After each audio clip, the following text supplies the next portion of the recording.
Hello, welcome to Miss Flores' virtual classroom. Happy Friday! Today I'm doing an interactive read aloud. We are going to be reading Suki's Kimono by Shiri Ugaki and Stephanie Jorstrick. Now, this is another story about courage. This is a realistic fiction story. It means the things that happen in this story could happen in real life, but our characters are made up, so it's a fiction story. This story is going to have Suki, our main character, who's on the cover, and it's going to be about her sisters and her classmates. So I want you to think about, how is Suki going to show courage, right? We've been reading books about showing courage all week. In this book, Suki's Kimono, we're going to see how Suki shows courage. Are you wondering how Suki might show courage? Let's look for some clues as I'm reading this back cover. And this is the back cover. It has the same illustrations as the front. "You can't wear that," said Mari. "People will think you're weird." Suki's very favorite thing is her blue cotton kimono, a gift from her Oba-chan. It holds special memories of her grandmother's visit over the summer, and Suki is going to wear it for her first day back to school, no matter what anyone says. And Oba-chan is just how you say grandma in Japanese, right? So we know that Suki's family is Japanese. So let's go ahead and start reading. On the first day of school, Suki wanted to wear her kimonos. Her sisters did not approve. "You can't wear that," said Mari. "People will think you're weird." "You can't wear that," said Yumi. "Everyone will laugh and no one will play with you." "You need something new, Suki. You need something cool." And there is Suki wearing her kimono and her two sisters.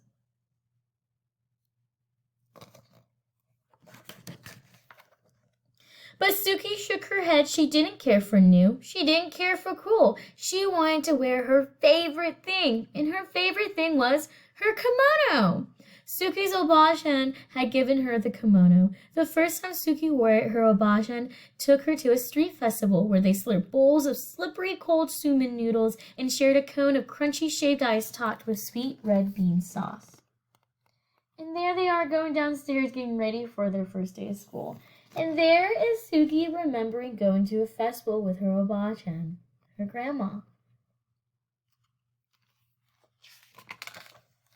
Under strings of paper lanterns, Suki joined her Oba-chan in a circle dance. She followed her and copied her movements, trying to be light and as graceful. She watched the other women and children who danced, especially those who were dressed in cotton kimonos just like her.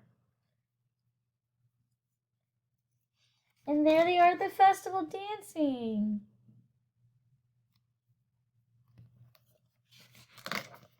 Later, Suki sat so close to the stage that when the taiko drummers performed bum, bum, bum, bum, she felt like she swallowed a ball of thunder and her whole insides quaked and quivered. Before they left the festival, Suki and her Oba-chan stopped at the souvenir stand. There were many things to choose from, but her Oba-chan found the prettiest thing of all, a handkerchief of pale pink linen, decorated with tiny maple leaves and cherry blossoms. When she gave it to Suki, she said, "This will help you remember today." There is Suki standing right next to the taiko drummers, and she can feel their drumming deep inside her. And there they are, buying a souvenir.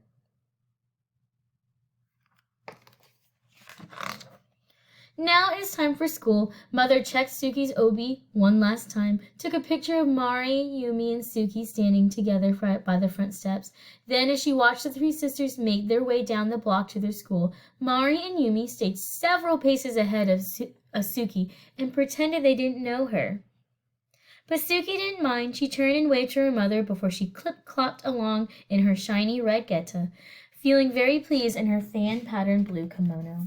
And there are her sisters and her mom taking the picture. Suki's sisters are pretending they don't know her. Why do you think this is?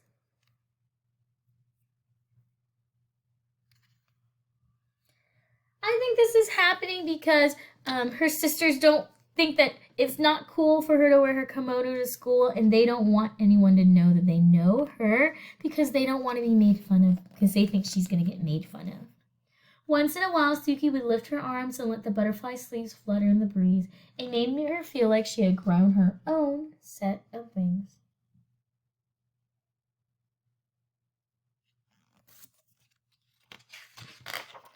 When they reached the school, Mari and Yumi hurried across the yard to a group of their friends. Suki stopped and looked around. Some of the children turned and stared at her, and others giggled and pointed at her kimono, but Suki ignored them. She took a seat on the swing to wait for the bell. A girl dressed in overalls, just like a pair Suki had at home, sat on the swing next to her.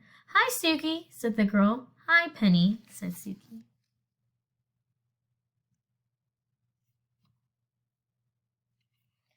How do you think Suki is showing courage, right? Think about how the other children are treating her as she's waiting for the school bell to start the school day. Right? There's children that are pointing at her, that are laughing at her and giggling at her and staring at her. And she might not feel very good, but she is determined. She has courage because she's still sitting there and she's still just ready for school, even if other people are staring at her. "How come you're dressed so funny?" Penny asked. "Where did you get those shoes?" Suki lifted her feet off the sand and wiggled her toes. "I'm not dressed funny," she said. "My grandma gave me these shoes." Suki started pumping her legs. After a moment, Penny did the same, and soon they were both swinging as fast and as high as they could. Swish, swish, up and up.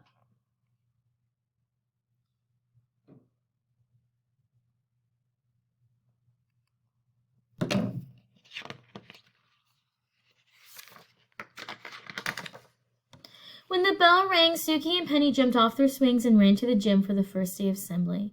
Once they were taken to their new classroom, Suki chose a desk near the window. Penny chose a desk next to Suki. As they waited for everyone to find a seat, two boys in front of Suki turned and snickered behind their hands. One of the boys reached over and snatched at Suki's sleeve. "Look at this," he said. "She's a bat."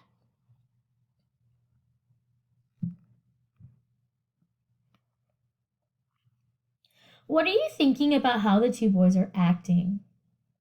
Do you think they're being kind? Do you think they're being very nice to Suki? I don't think so at all. Suki felt her cheeks burn, but she did not respond. Instead, she concentrated on sitting up straight and tall, the way her oba-chan always did. It was easy to do with an obi wrapped snug around her middle. Her obi was golden yellow, and in its folds, Suki had tucked away her pale pink handkerchief. "Welcome to first grade," said the teacher. "My name is Mrs. Paggio." She smiled. "Let's introduce ourselves and tell everyone what we did this summer." When it was her turn to speak, Suki stood up and told the teacher her name. "Hello, Suki," said Miss Paggio. "What did you do this summer?" "My grandma visited," she said, straightening her sleeves. "She brought me my kimono and my geta." Suki raised her feet to show her teacher her wooden clog.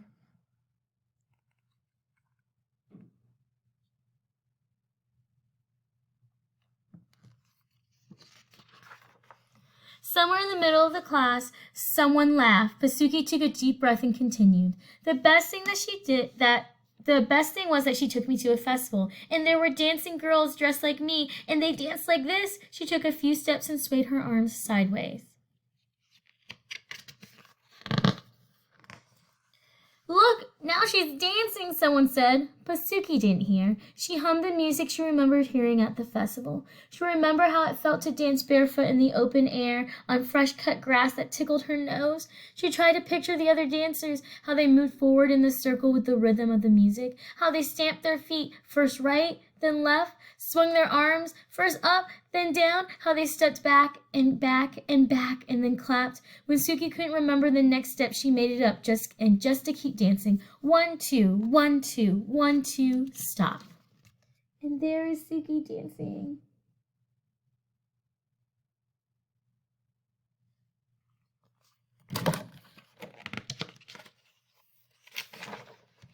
When she finished dancing, the room seemed very quiet. Everyone was watching her.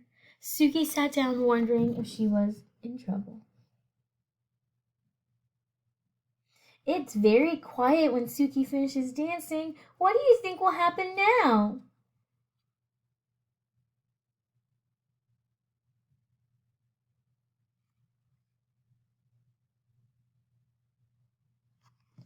What do you think is going to happen? Go ahead and make a prediction. What do you think her classmates are going to do? What do you think her teacher's going to do? What do you think is going to happen to Suki? Keep that prediction in your brain and let's see if you're right. But Mrs. Palacio said, "That was wonderful, Suki," and then she started to clap. Then so did Penny, and after a moment, the entire class. Was your prediction right? That is so sweet of her class to clap for her amazing dancing. After school, as the three sisters walked home, Mari and Yumi grumbled about their first day.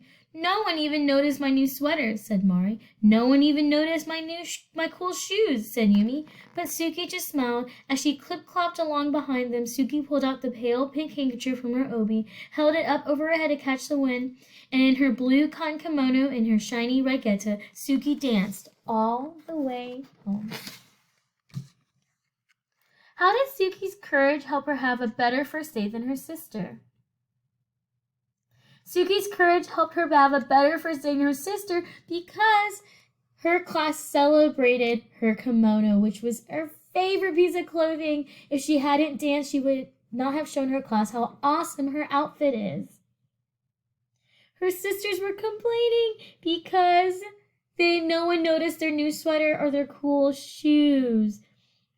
But it took Suki courage to wear something different on that first day of school. It took her courage to dance in front of her class. Suki did the right thing for her because it allowed her to celebrate her differences and what was so special about her kimono. Thank you so much for listening, students. Have a great Friday.